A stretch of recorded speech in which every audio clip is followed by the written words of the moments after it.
Hey everyone, it's Sonia here. Thank you so much for joining me for another episode, another heart to heart with an amazing guest today. His name is Kevin, and this is actually the first gentleman that we've had on the show. Kevin is an entrepreneur. He specializes in podcasts, but that's not what we're going to be talking about today necessarily.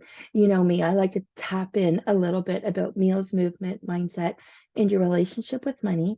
And the reason why talking to Kevin today is so welcoming, and that's because a male's perspective on all of these things, the life that we're setting ourselves up for, I want to say it should be for you, but that's not always the case all of the time. Sometimes we do things for other people.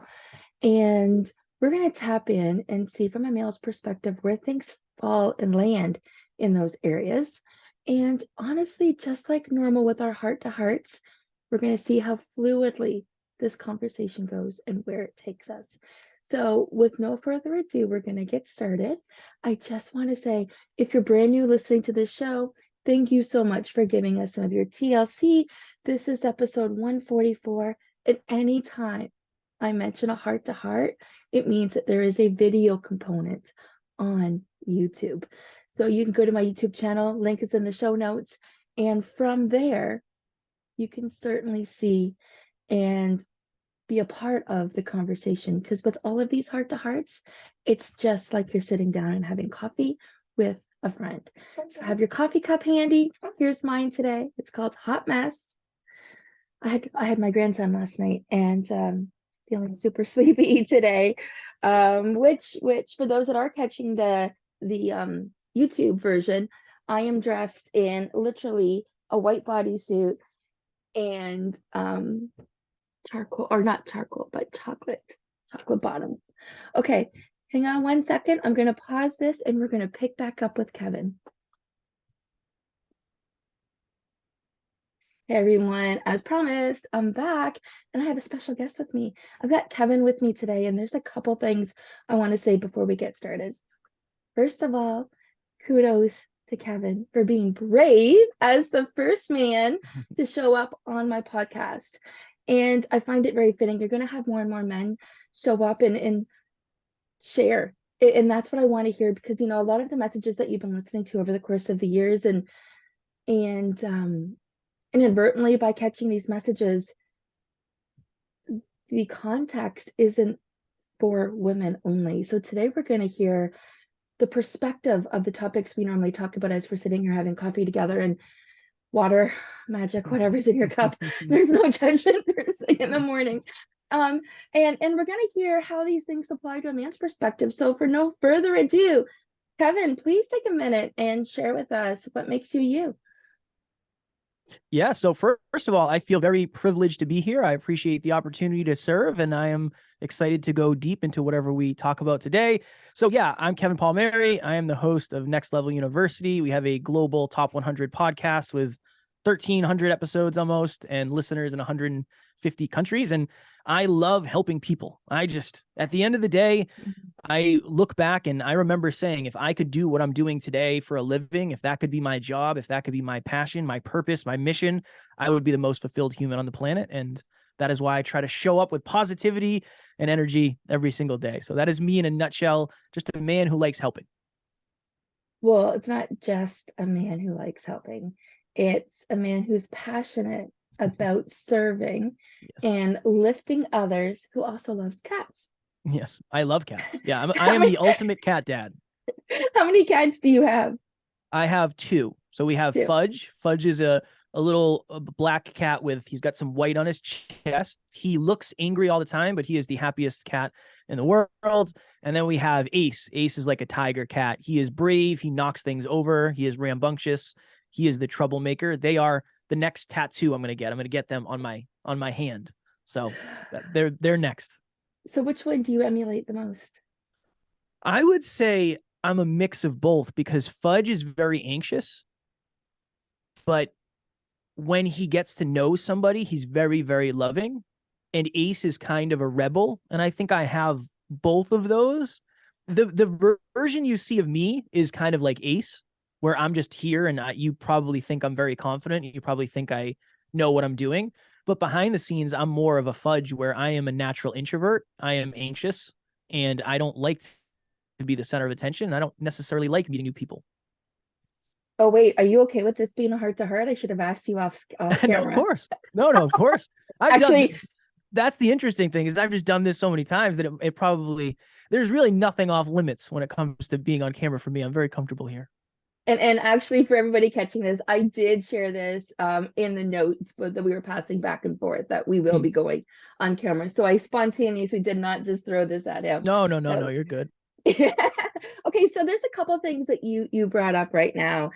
And again, for any of the listeners that have taken a few minutes, you've stumbled across this, we've invited you, you've caught this from Kevin or from myself, but maybe you're new, maybe you're regular. First things first, thank you.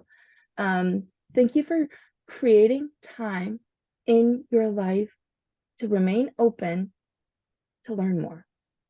And that's really all it's about. We're not sitting here saying our way is the right way, or here's which way you have to go, or what needs to be done, but we're just going to share some insight with you. And all of the show notes are going to be put together both on the YouTube and both on the podcast.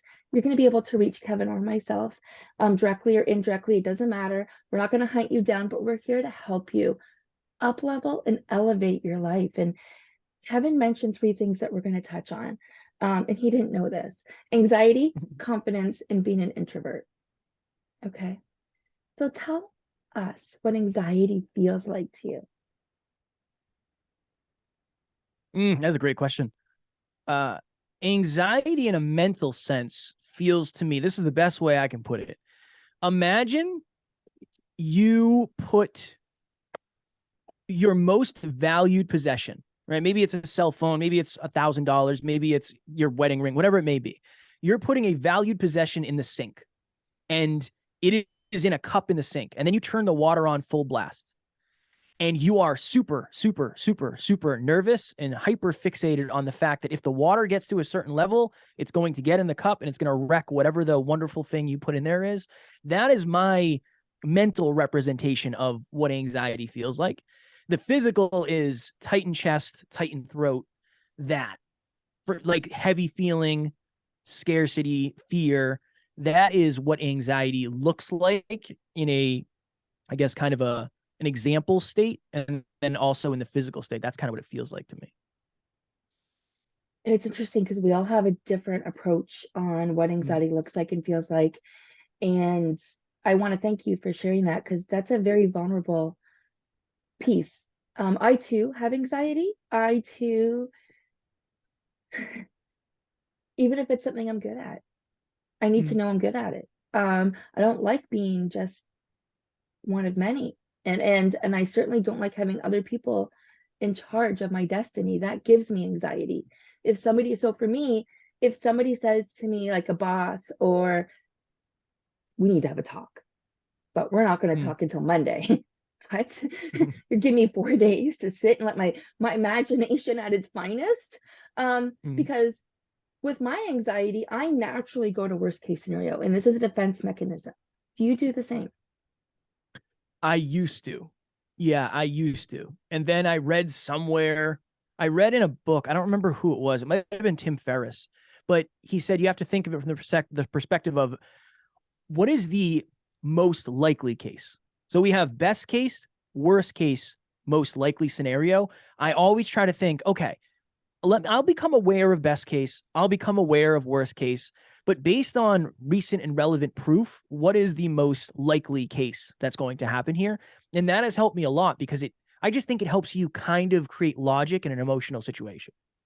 And I have something to share. And I've shared this earlier on a different show, but I have this little jar with love letters to myself all over it. I have affirmation posts all over the house, predominantly the bedroom and my office, because I think the rest of the house would think I'm weird.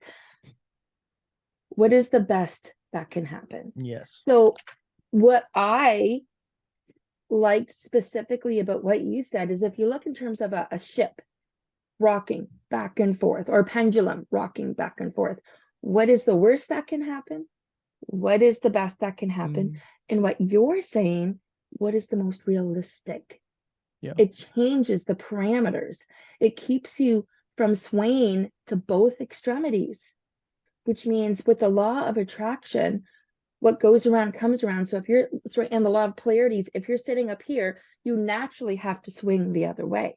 But if you can stop yourself from going to such lengths of the polarities, just like what you're suggesting, Kevin, about, well, what is the most realistic? You're keeping yourself swaying in a centered zone. Awareness is another important thing, I think, when it comes to that, because your expectations are directly connected to your awareness of a given situation. So just as an example, I am terrified of flying. I don't get it. It doesn't make any sense to me that you can be in a metal tube flying 7 miles above the ground. But when I started to do more research, my anxiety got better. Why? Because I was more aware of turbulence is totally normal, and this is my expectation around it. It doesn't mean you're falling out of the sky. It's normal. That's what planes are designed for. So I think that level of awareness also helps you stay more centered and avoid the poles, like you said. It avoids hitting the polarities, the further extremes. Well, so awareness, education, both of those things. You're probably highly, I say probably, let me pose this to you in a different way. How often do you read or up level your mind? Every day. Yeah, I have a non-negotiable habit that I check off every day where I do 30 minutes of learning, and that has been probably every day for the last 5 years. And don't you find that has helped you with your Of anxiety? course. Because the more you know, the more, and this is what I was going to, one of the things I practice is I don't assume, I don't make assumptions. And it actually, for agreements, talks about not making assumptions. It's one of the agreements. And I'm going to go there. It actually pisses me off when people make assumptions. So I was about to catch myself with making an assumption saying, you're probably pretty smart. I intuitively knew that you were smart because I know when it comes to anxiety, when you become aware as to what's working, what's not working, and your feelings, you can do something about it. And that's where knowledge is power. Mm. Yeah. Even the awareness of I am in this moment anxious. That's such a because I think, and I'm curious to your take on this, Sonia, but before I understood what anxiety was, I thought I was sick and I thought I was broken and I thought there was something wrong. And then it was, oh, this is anxiety. Okay, in this moment, I am anxious. Let me take some deep breaths. Let me be mindful. Let me be. So the awareness in the moment is huge as well. Huge, huge. So to talk about what you just mentioned, we have different triggers, shadows, darkness for anxiety. So I'm going to be completely vulnerable here. The reason why I say I hate working for other people, and I do have a job right now. Of course, I just want my business to be back where it was, but I have to realize, and then this is me being very honest, that I probably didn't have, I believe in a higher power. I believe that there's more than what I can control. I believe in manifestations, but I also believe timing is everything. And perhaps over the last year of my life, I didn't have the bandwidth to serve in a different capacity. And that's okay when I look at it from that perspective. But when you're going through it, it's not okay. So, because we don't know what we're going through, we don't know what we're growing through. And that's the thing, we are growing through this. So, my anxiety stems from, I know I'm a dedicated, good, hard worker. I worked my whole life, 30 years in corporate, predominantly sales, a little bit of marketing and management. Okay. I've been, my very, very, very first job out of college, a company bought us out from the United States. We were all let go. We were picked up from another company, the majority of us, but my first experience within a year or two became a transitional experience where I learned how disposable in my 20s everybody was. You fast forward to throughout the ebbs and flows of my life, in my most recent jobs, I was on 2 spontaneous layoffs. No reason, no cards, no write-ups, no problems. Corporate decided to do this. So every conversation I had with my manager, and I wasn't part of an individual layoff, these were group layoffs, having one-on-one conversations with my manager, quality checks, quarterly reviews, whatever it looks like, there was never a problem. Okay, but then all of a sudden, you're not good enough, according to them. to be part of the team, or that's how you feel. Right? You are not, and you touched on this, and this is hard when we feel so much. This is hard when we don't practice slowing down, like reading. You've also talked about breath work, and we talked about meditation a little bit. I know you touched on these things. These are non-negotiables in my days as well. Probably no surprise to you. So it takes a lot of work to realize you are not that identity. You are feeling anxious because of, but you are not anxious. Right. You are not in control as to what happens. And this is another love letter to myself. Is this in my control? Right? And then what I say to myself is this a 5-year problem or a 5-minute problem? Will this problem matter in 5 years? And that helps with anxiety. I mean, there's so many different things we can do, but being mindful, being aware, realizing that these are things that happened for you. These are things that help you grow into that next level of yourself, and your experiences would be shaped completely different. So I was talking about work there, but the same thing applies in relationships. You know, we're not in a culture like my parents who've been together for 52 years this year, right? That doesn't exist so much anymore. So you've got that same feeling of whether it's not being good enough, whether it's somebody else's judgment, whatever it may be that you are casting that shadow to in relationships. We're having that in our jobs. We're having that in our businesses. And we're having that all around us because we feel that the outward power has more than our power. And do you have any tips for us for bringing your power back to the moment?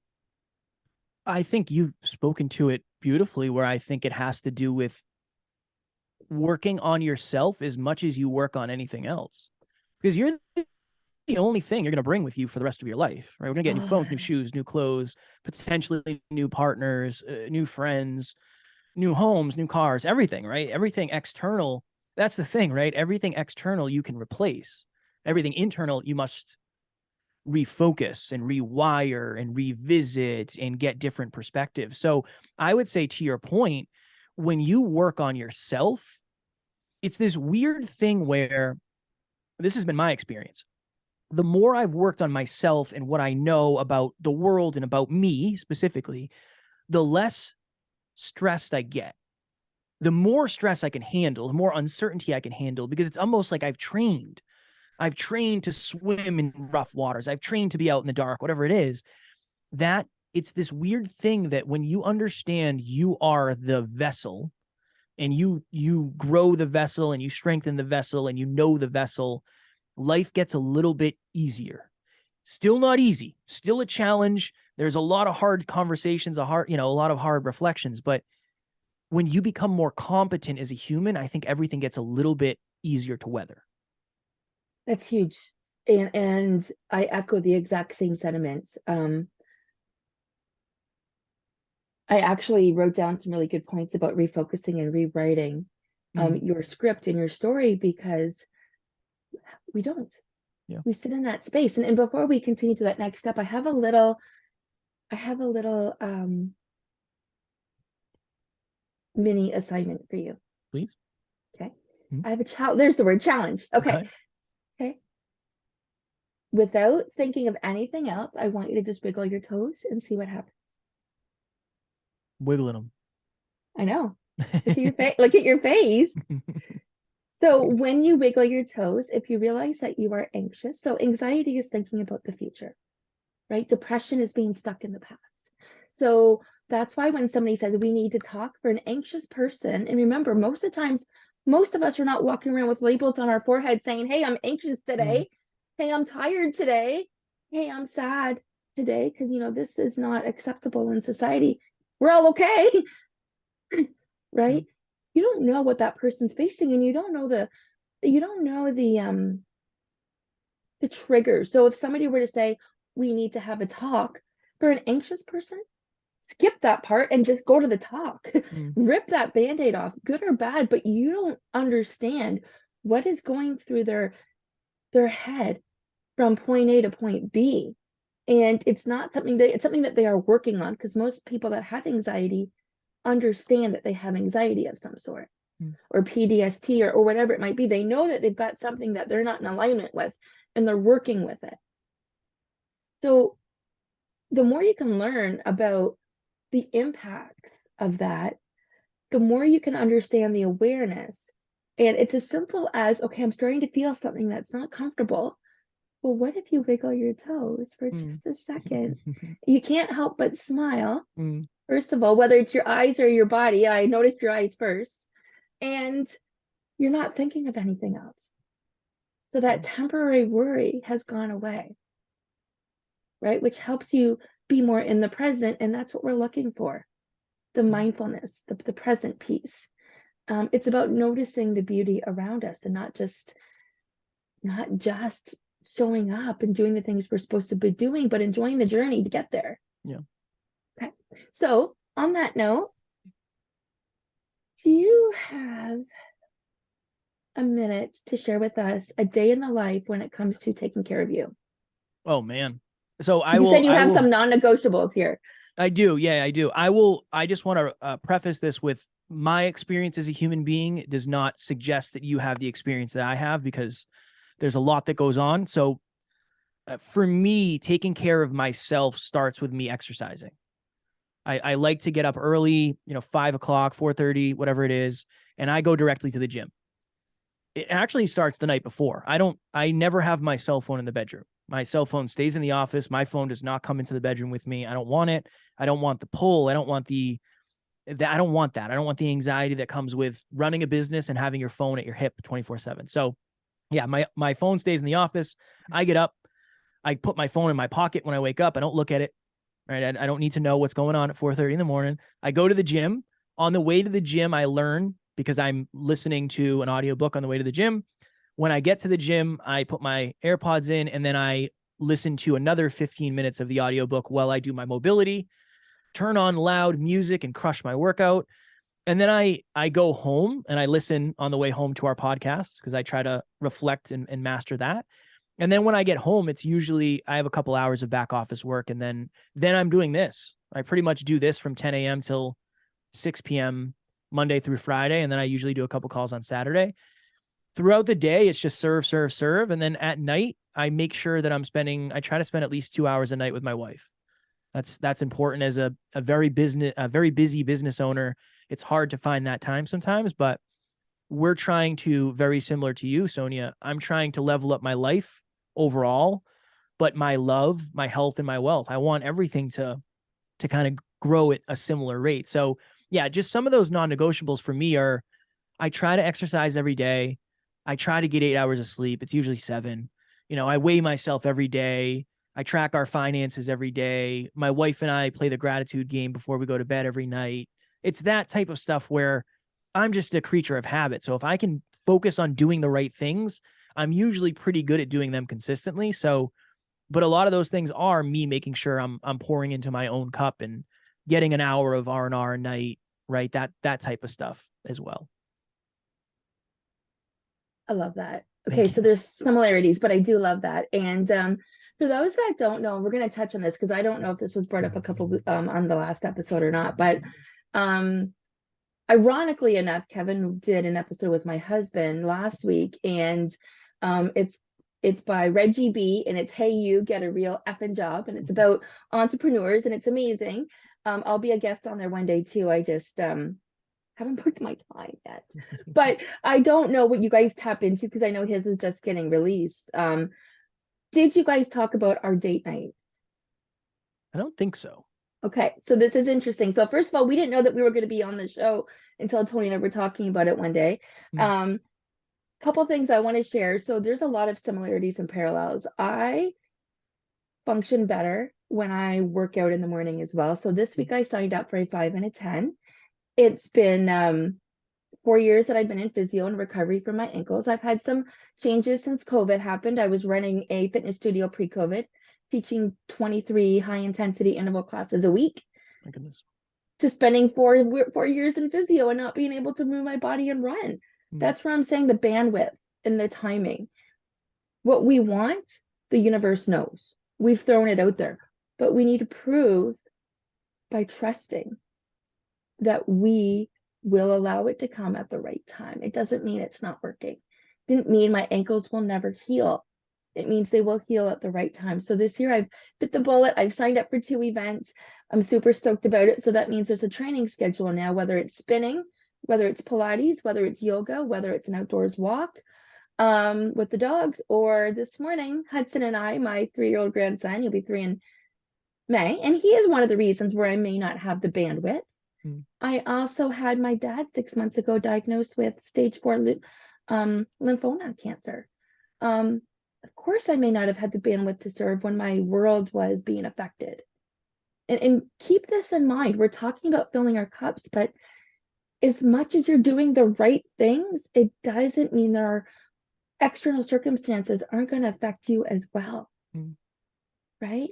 So now that I have a focus to get a new time, to get out there, to train, to meet new people, my workouts look a little bit different. But Hudson and I did some barnyard yoga this morning.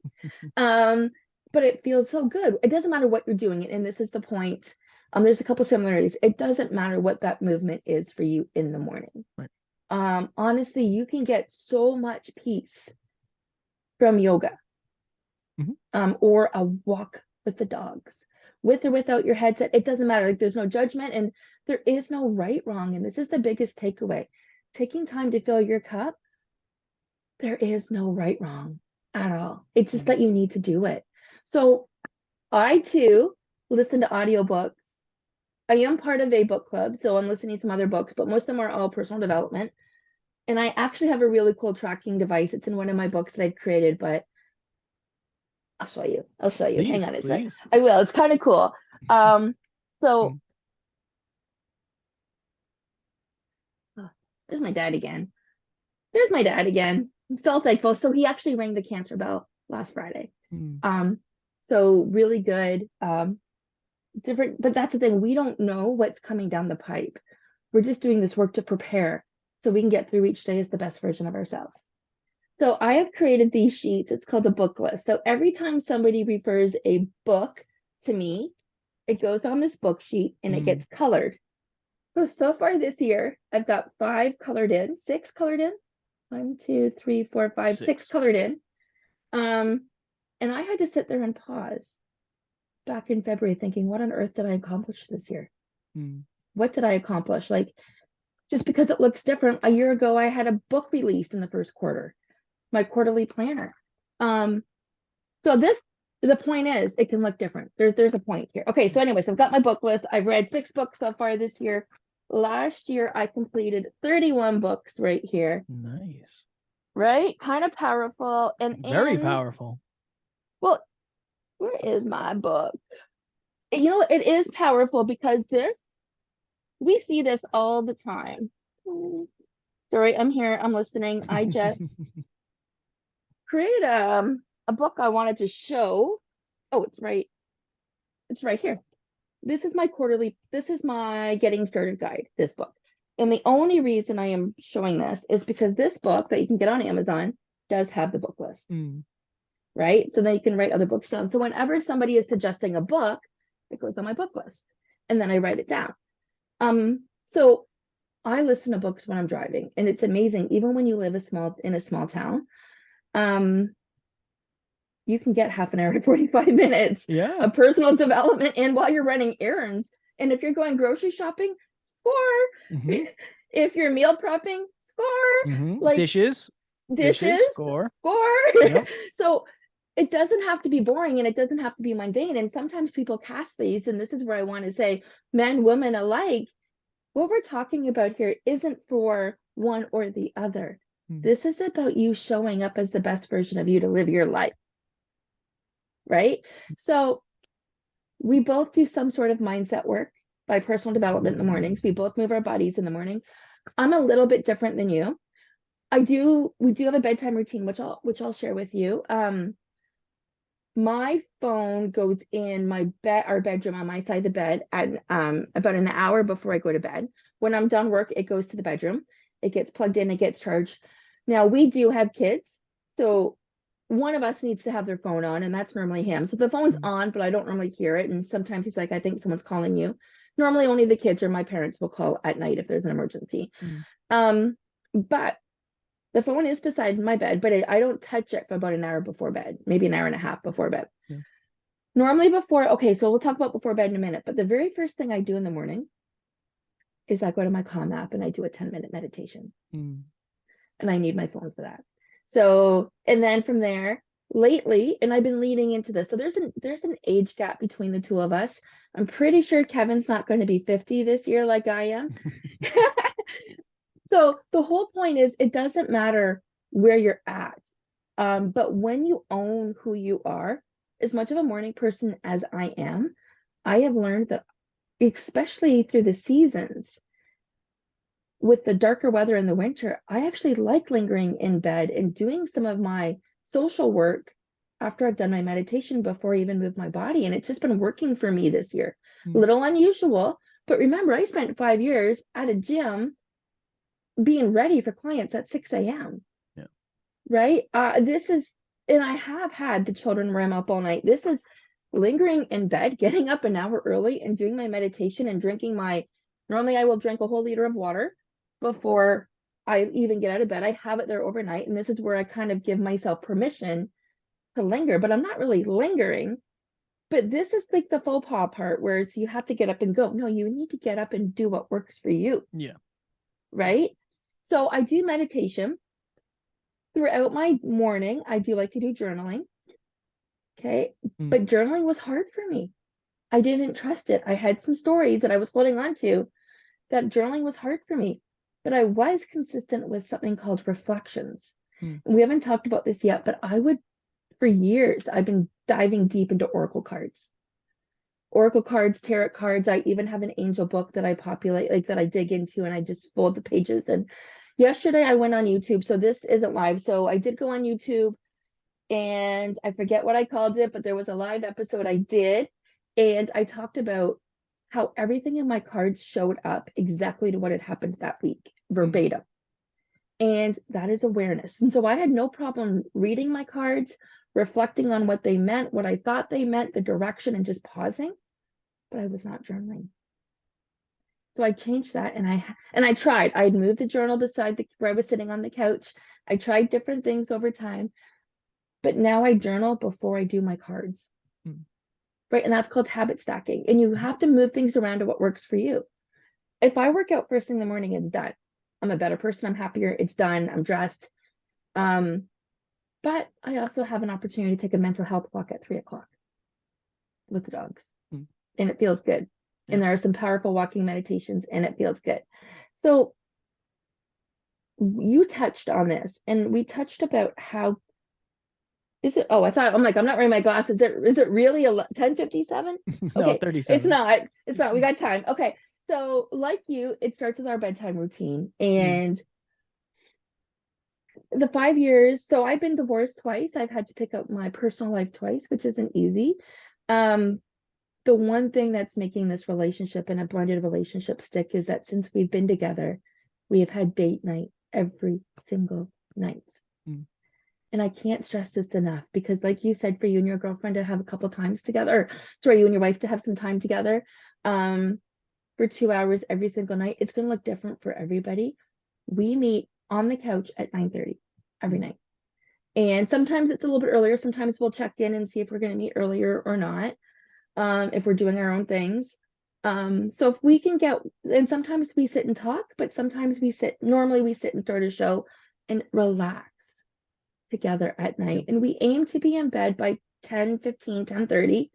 And then normally that's where I will go and read a book for a few minutes before bed. But then we actually go to bed together. And there is a lot to be said for relationships and communication, and having that powerful routine of going to bed at that same time.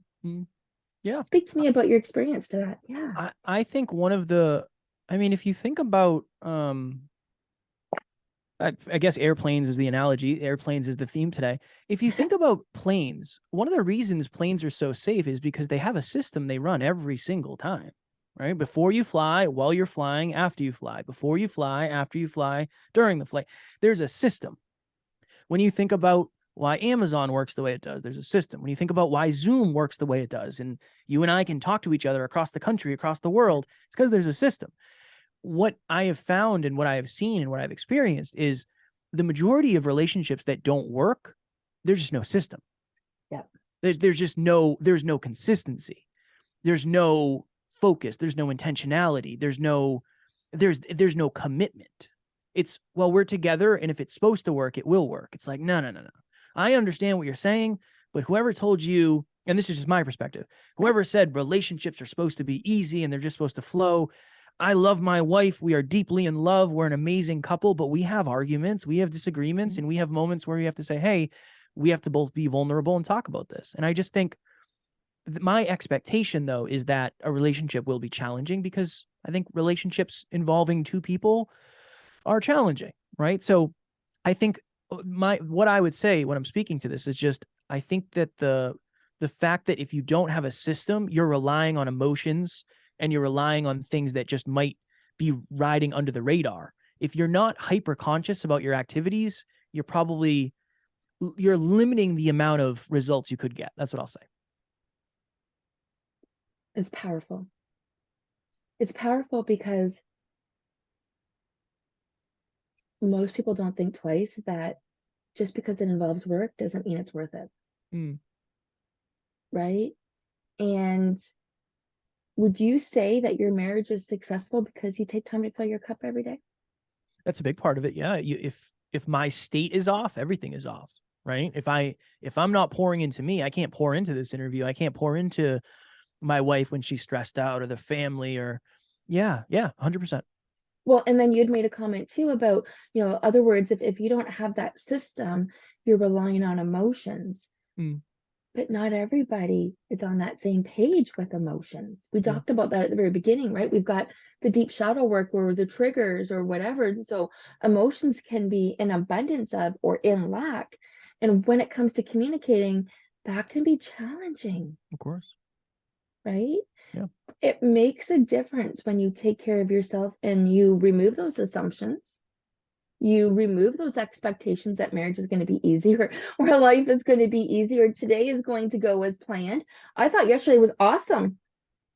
Awesome. I had a great day. I managed my grandson. I got everything I needed to do done. I had great time, and this was spontaneous, but there was judgment at one point from an external person that wouldn't have done things my way. Well, okay, I can still feel that tension. But you didn't walk a mile in my shoes, raising 3 kids by yourself for a little bit.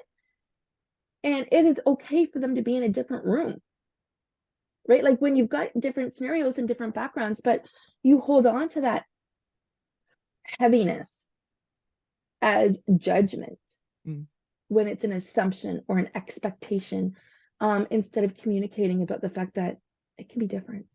Progress is personal. Now that's, for me, like, yes. Progress is personal to you, and nobody can really tell you you're not making progress because they don't know where you started and they don't know where you're trying to go. Yeah. I think and here's the other thing too. And this has always been a very impactful or a very important thing to say, especially when we've done a lot of speeches to predominantly female audiences. And one word has always stuck out, and people have come up to me and said, hey, it's this thing you said, permission. You need to give yourself permission to be imperfect. You need to give yourself permission to fill your own cup. And you need to and when I say you need to, obviously, if it doesn't resonate with you, throw it in the garbage.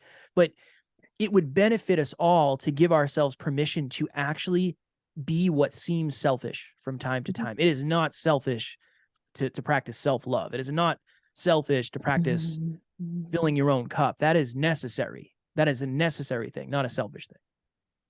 And, the world needs us more than ever right now. For sure. We have been, over the last couple of years, in general, the majority have been in some sort of scarcity, right? And I know there's a few exceptions to that, but we didn't talk about this behind camera. Are you familiar with the chakras? I am aware of them, but I couldn't speak to them in an eloquent manner. Okay, so let me take a second here and just go over some of the basics. I do a lot of chakra work with people, and your root chakra, your base, which is around your pelvic area for most people. So think of this as a tree, and the roots is what keeps you grounded into the ground. And it doesn't matter how big the storm is, you are safe and secure. You are firmly planted.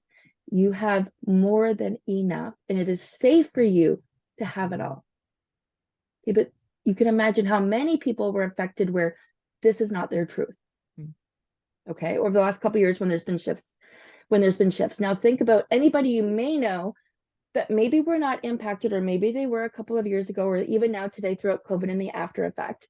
But anybody that you know that's been laid off or fired or told they're not good enough, or have had a divorce, or have had parents divorce and have heard the fighting, or have heard constant people fighting and arguing that they don't know what to think, they too fall into that category of lack of safety and security. They don't have that definition of what it means to them. So as a society right now, too many of us are inadvertently sitting in that category where we're looking to grow our roots really deep. So it doesn't matter how strong that wind is, we're bending back. You know, we're flexible enough to be bending back. And this is your root chakra. So the cool thing about this, when your root chakra is satisfied, when it's happy, when it's content, whatever those metrics is, and this is where you're saying progress is personal, wherever those metrics are, for some people, it could be a certain amount of money in their bank account. For some people, it could be a certain amount of groceries in their cupboard. For some people, it's the safety and security of a loving, kind relationship. Right? It can look different for everybody, but they need that feeling. And this is actually their commitment to community as well. The way they're serving, the way they're giving back. None of the growth that can happen of filling their own cup can happen if they're not feeling safe and secure. Yeah. You have to start there and be open to what that is for you. Right? And you could be on the verge sitting on the tube, but a lot of shifts have happened, and that's okay. It just shows we're adaptable. The world needed the shakeup. We can talk about politics, but we're not going to. We can argue that, you know, the reasons why, or we can even discuss it, but that's not the point here. The point is we all went through something. We all unitedly went through something. We were collectively in different boats, but we all made it through to the other side. So how are we now making sure that we are safe and secure, and what that looks like, so we can keep that cup full, so we can share that love with others? Yeah, most humans are certainty driven. To your certainty, if you're walking on thin ice, the last thing you're going to be doing is trying to think of how to change the world. You're just thinking, I hope this ice doesn't break. And that's scarcity. Right. That is a good example of what scarcity is for most people. You feel like you're on thin ice that could go and break under you at any given second. You're not planning for the future.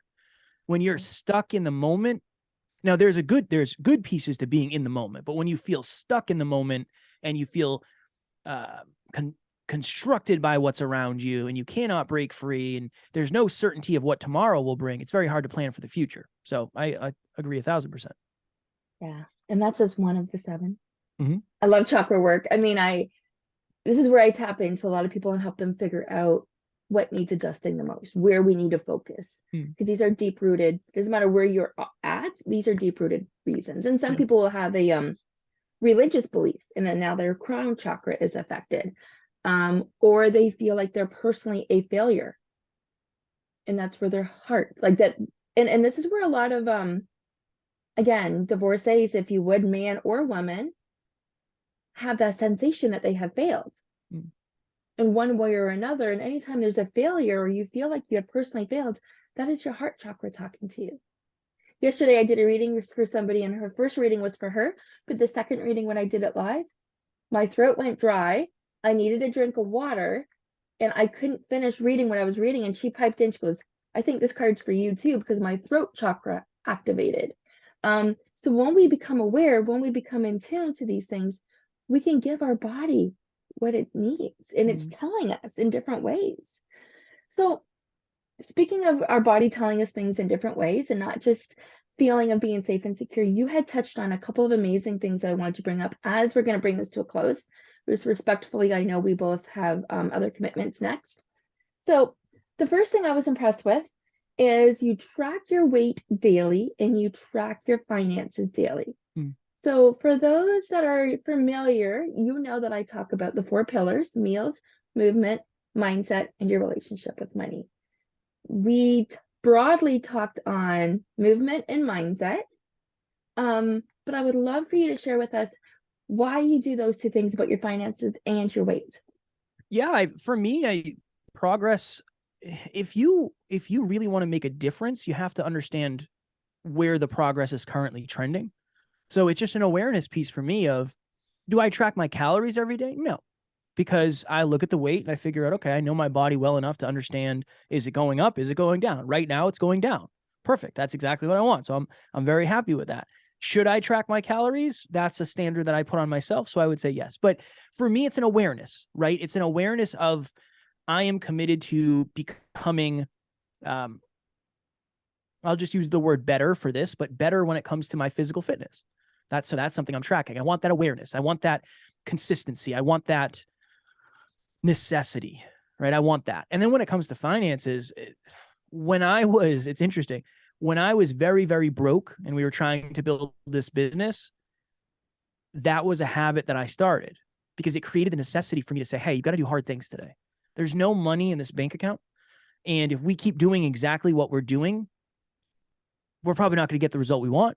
Now, obviously there's time that's involved with that, but it started from a place of, look, if I'm going to try to be the healthiest, wealthiest, most in love version of myself, those are the 3 things I got to focus on. And those are the 3 things that I have to measure. So as a business, obviously it's important to make sure we understand where our finances are going, but I just want to be on top of the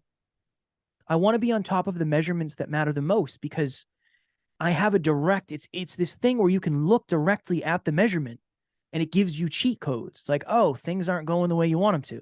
What's the measurement say? Oh, they actually are going the way you want them to. Interesting. All right, let me use that logic. So yeah, for me, it helps me, the simplest answer, it helps me get rid of emotion and tap into the logic of the progress that's actually being made.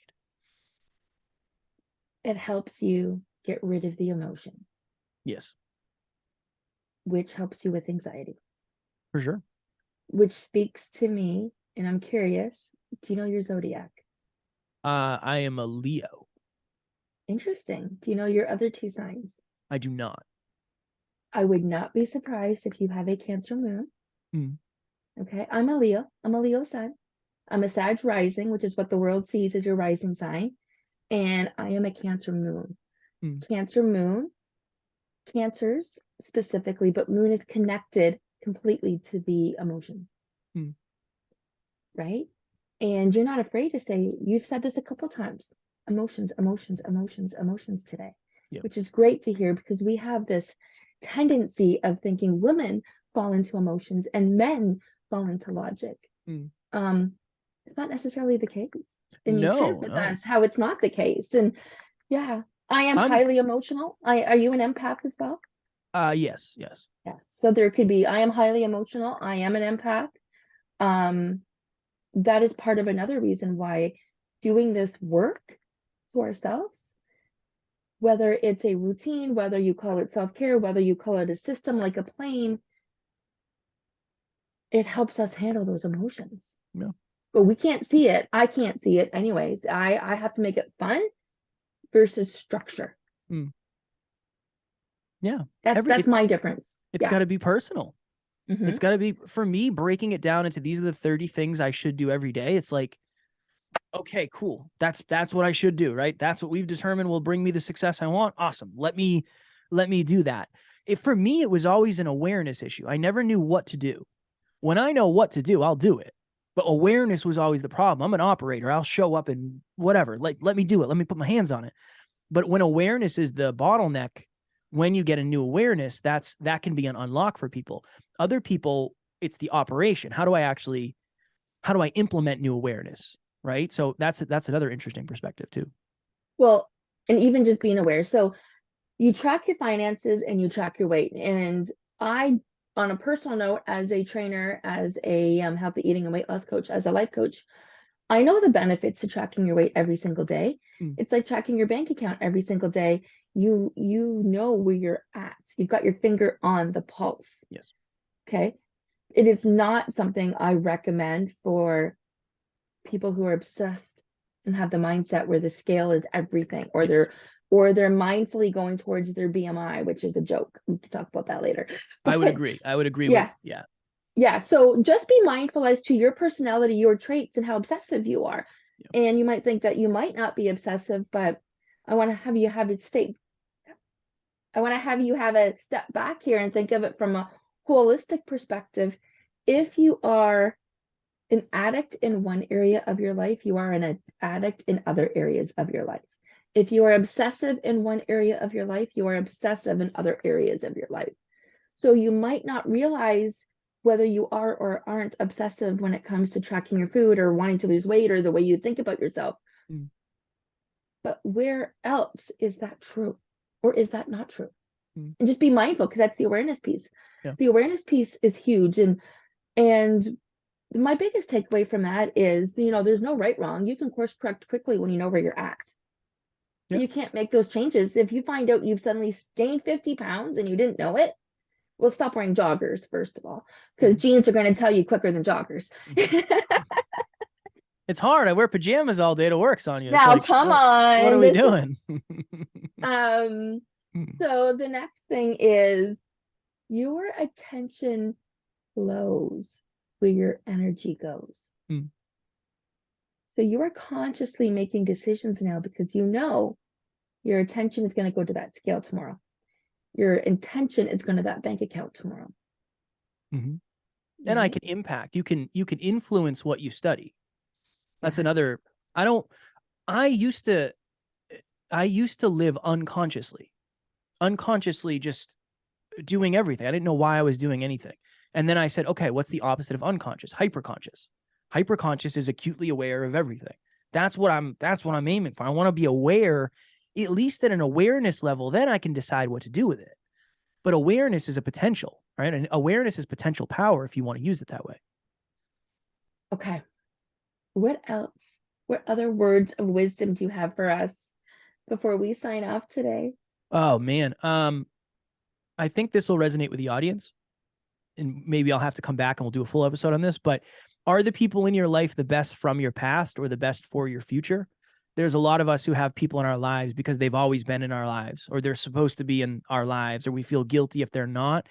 Not everybody should be in your life forever. Not everything is permanent. And I would just say, check in with that. Are the people in your life helping you become the person you want to be, or are they trying to keep you as the person you used to be? That's a question that I love to pose because, again, awareness creates the opportunity for change. I love that. Thank you so much for being a guest on My today's pleasure. show. It was certainly a lot of fun for me. I will make sure that everybody gets your links and your contact information. And we are going to sign this off for today. And guys, stay tuned to both of us. Thank you so much for chiming in.